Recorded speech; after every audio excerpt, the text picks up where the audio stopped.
Hello students, next we will move on the next topic into your friction chapter. आज हम बेटा ये करेंगे topics friction is necessary evil, methods of changing of friction, centripetal force and centrifugal force. देखो simple सा है, आज हम ज्यादा मतलब मैथमेटिकल टूल नहीं करेंगे, मैथमेटिक्स वर्क बिल्कुल नहीं करना आज हमने, थ्योरेटिकल पोर्शन है सारा और सिंपल ही है, मजा भी आएगा आपको।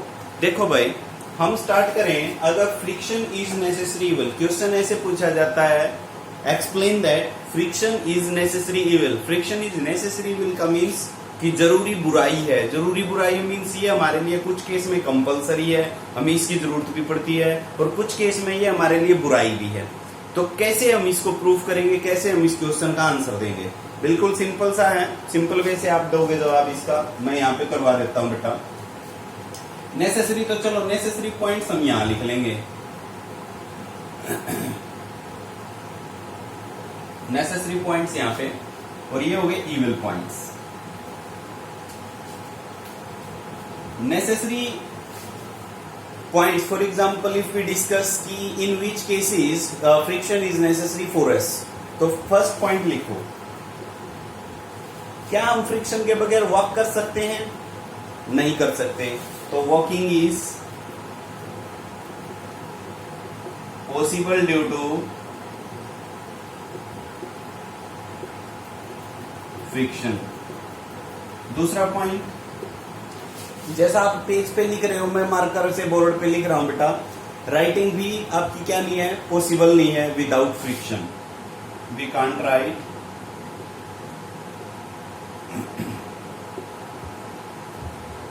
ऑन पेपर और बोर्ड विदाउट फ्रिक्शन।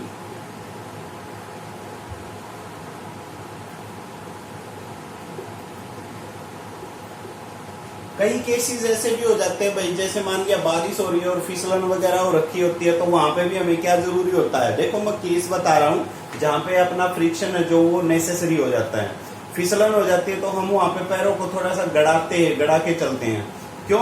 ताकि हमारा जो है वो ग्रिप वहां पे क्या हो, बनी रहे।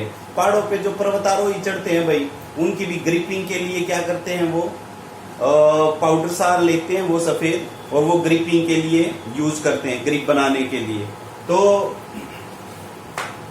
फॉर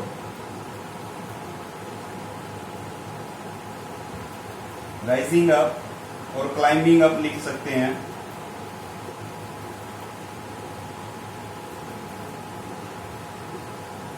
ऑन ट्री और एनीथिंग।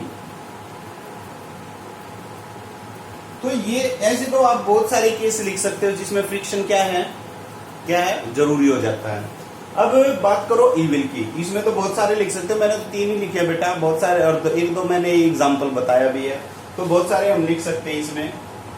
इविल कैसे है? इविल की बात करें तो इविल कैसे हो गया? देखो पहली बात, अगर हम वॉकिंग से ही इसका अगर नेगेटिव पॉइंट निकालना चाहें तो हमारे भाई चप्पल और जूते हैं जो वो घिस जाते हैं फ्रिक्शन की वजह से, नेगेटिव पॉइंट आ गया। दूसरा नेगेटिव पॉइंट आ गया कि भाई जो हमारी जो मशीनरी पार्ट्स होती हैं, मशीनरी पार्ट्स वो रब हो जाते हैं, घिस जाते हैं। किसकी वजह से घिस जाते हैं? फ्रिक्शन की वजह से घिस जाते हैं, तो वो टूट सकते हैं तो हमें नए डलवाने पड़ेंगे, खर्चा बढ़ रहा है। दूसरी ये हो गया इविल पॉइंट। तीसरा पॉइंट आप क्या कह सकते हो कि भाई हमारे कपड़े हैं जो वो फट सकते हैं विद फ्रिक्शन से हमारे कपड़े वगैरह फट जाते हैं। तो ये होगी हमारे पास इसकी इविल पॉइंट्स। तो इविल पॉइंट्स में क्या लिखोगे? First point, the machinery parts, मैं मेन पॉइंट लिख देता हूं, the machinery parts can be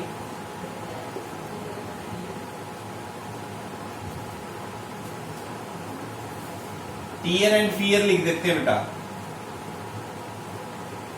due to friction. The machinery parts can be tear and fear, टूटना फूटना होता है इसका मतलब, ड्यू टू फ्रिक्शन। दूसरा point, due to friction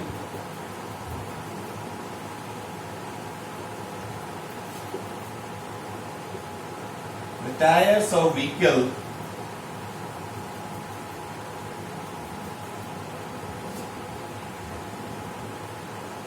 the tires of vehicle can be tear. Tear लिखा मैंने यहाँ पे, वैसे तो डिक्रीज हो जाता है उनका मटेरियल जो भी है. कैन बी टीयर का मीन्स फट सकते हैं, टूट सकते हैं. किसकी हेल्प से? फ्रिक्शन की हेल्प से या फ्रिक्शन की वजह से. क्लियर होगी? तो ऐसे पॉइंट्स बेटा आप इविल में भी बहुत सारे लिख सकते हैं. और कुछ भी क्वेश्चन बनता है तो मेरे ख्याल में अब आप जवाब दे सकते हो कि कहाँ पे तो हमारे पास फ्रिक्शन नेसेसरी हो जाता है और कहाँ पे हमारे पास फ्रिक्शन है जो वो बुराई बन जाता है. On the basis of these points, we can say that friction is a necessary evil. Necessary का मतलब हमारे कई जगह पे necessary भी है और evil भी है. Evil का मतलब बुराई भी है और जरूरत भी है. तो बुराई और जरूरत है कई जगह पे लगता है जा करके, तो that's why we can say that friction is a necessary evil. Clear होगी ये बात? अब हम बढ़ते हैं भाई नेक्स्ट पॉइंट पे. नेक्स्ट पॉइंट है method of changing of friction, कि how can we change the friction. Friction को देखो भाई कैसे चेंज कर सकते हैं. बहुत सारे पार्ट्स हैं, पॉइंट्स हैं. First point, by using ball bearing.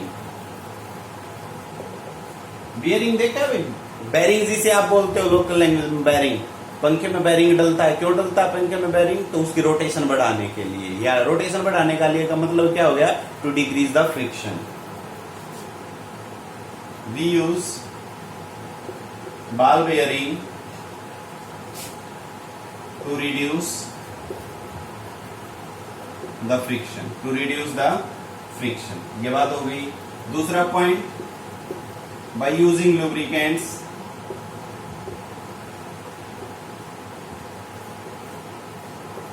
Lubricants use करके भी हम रिड्यूस कर सकते हैं. Third, by using polishing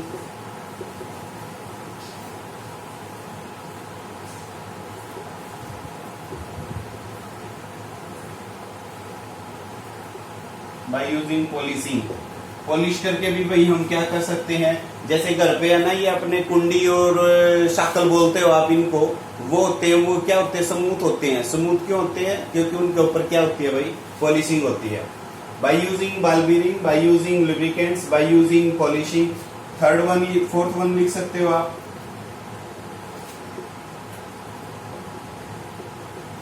by using oils.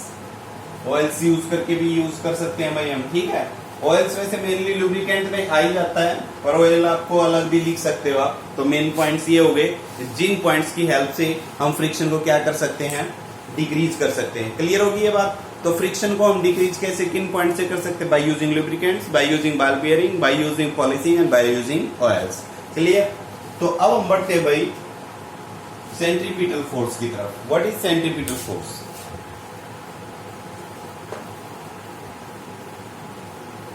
क्योंकि बेटा इस वीडियो में मैं बता रहा हूं जो सारा अपना क्या है थ्योरेटिकल पोर्शन है, इसलिए मैं लिख भी रहा हूं और मैक्सिमम बोल रहा हूं. आप अपनी नोटबुक में नोट कर सकते हो. ठीक है, तो सेंट्रीपिटल फोर्स देखो क्या होता है. When any object move in a circular path with a fix radius, ठीक है, तो उसके ऊपर एक फोर्स लगता है भाई. वो फोर्स लगता है सेंटर की तरफ. फोर्स लगता है हमेशा ही सेंटर की तरफ, और उसी फोर्स की वजह से वो एक फिक्स ऑर्बिट में रहती है, फिक्स सर्कल में रहती है. तो उस फोर्स को ही हम क्या बोलते हैं? Centripetal force. ये तो भी डेफिनेशन इंग्लिश में मैं लिख देता हूं. When any object move in a circular path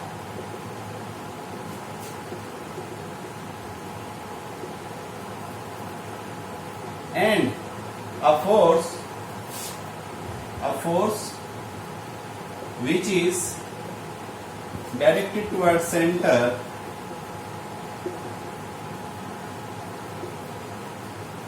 is the cause of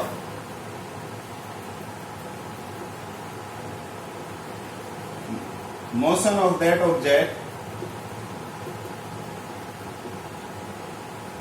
in a fixed orbit is called centripetal force.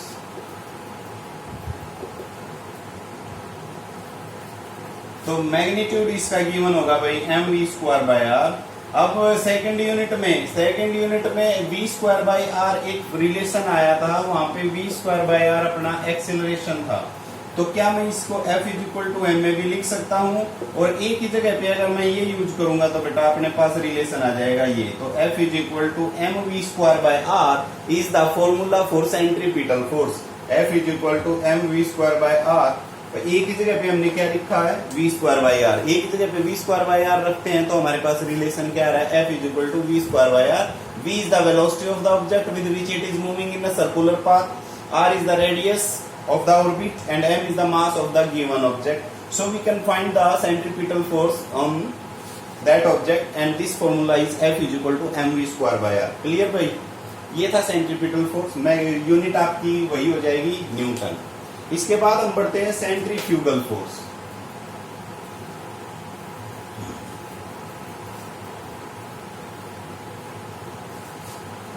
Centrifugal force क्या होता है, बिल्कुल वही बात है कि एक सर्कुलर पाथ में कोई ऑब्जेक्ट मूव कर रहा है ऑर्बिट में, सेंटर की तरफ तो कौन सा हो गया, सेंट्रीपिटल फोर्स लग गया। अब सेंट्रीफ्यूगल फोर्स वो फोर्स होता है जिसकी वजह से अगर मैं यहां से इसको रिलीज कर दूं तो ये कैसी जाए, स्ट्रेट लाइन में जाती है, स्ट्रेट लाइन में जाती है। The force due to which an object can move in a straight line after releasing from a circular path, after releasing from a circular path. तो इसको हम क्या कहेंगे, सेंट्रीफ्यूगल फोर्स, और इसका भी मैग्नीट्यूड वही होता है जो सेंट्रीपिटल का होता है, इसलिए हम इसको आउटवर्ड भी बोल सकते हैं भाई, बाहर की तरफ जाता है ये फोर्स। तो F is equal to M V square by R, ये आपका सेंट्रीफ्यूगल फोर्स हो गया। तो भाई इस वीडियो में हमने मेनली क्या क्या किए, 4 पॉइंट्स किए हैं।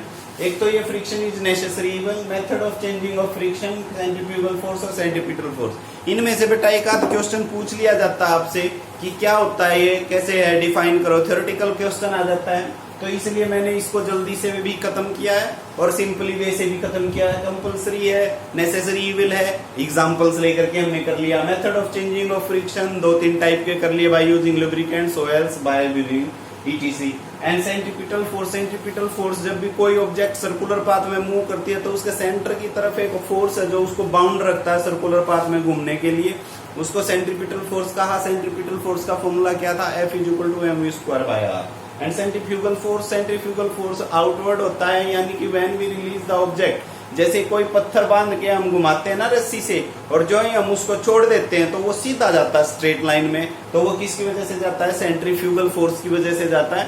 सेंट्रीफ्यूगल फोर्स का भी मैग्नीट्यूड वही होगा जो सेंट्रीपिटल फोर्स का होता है। ठीक है, आप इतना कर लो बेटा इस वीडियो में। नेक्स्ट हम कुछ न्यूमेरिकल्स करेंगे नेक्स्ट वीडियो में, तब तक उसका वेट करें। Thank you, have a nice day.